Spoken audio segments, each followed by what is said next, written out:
الحمد لله.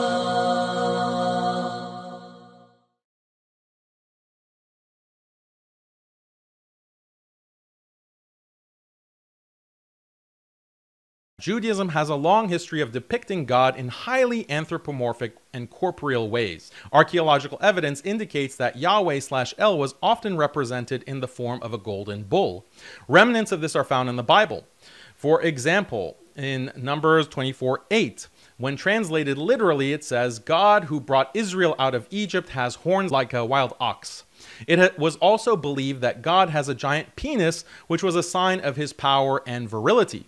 This was due to the influence of Babylonian creation myths that describe the warrior god Marduk defeating a female sea monster by shooting an arrow from his great weapon into her throat.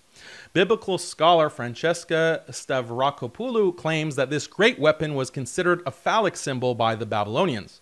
The Bible mirrors this story as well by referencing God's victories over sea monsters.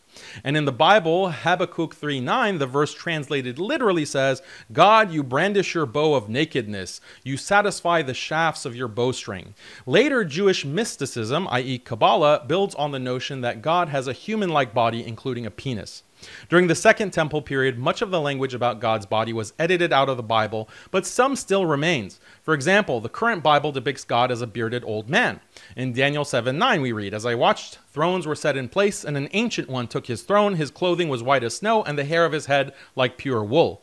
In the Talmud, God is described as resembling Adam, since Genesis 1:27 says Adam was created in God's image. And furthermore, Adam resembles a rabbi. So this implies that God not only has a human form, but he specifically resembles a rabbi. Besides this crude anthropomorphism, both the Torah and the Talmud describe God as being ignorant or lacking omniscience. For example, in Genesis 3:9 through 13, God asks questions about Adam and Eve eating the forbidden fruit as if he doesn't know the answers. In Genesis, we read, "The Lord regretted that he had made human beings on the earth, and his heart was deeply troubled." If God was regretful, this implies that God did not have foreknowledge about the consequences of creating mankind. Perhaps these verses are metaphorical and shouldn't be understood as God literally being ignorant, but the Talmud reiterates the idea of divine regret. God regrets creating four things, including Ishmaelites. Interestingly, Ishmaelites means Arabs, so the Talmud is saying God regrets creating Arabs. Apparently, the God of Judaism is a racist.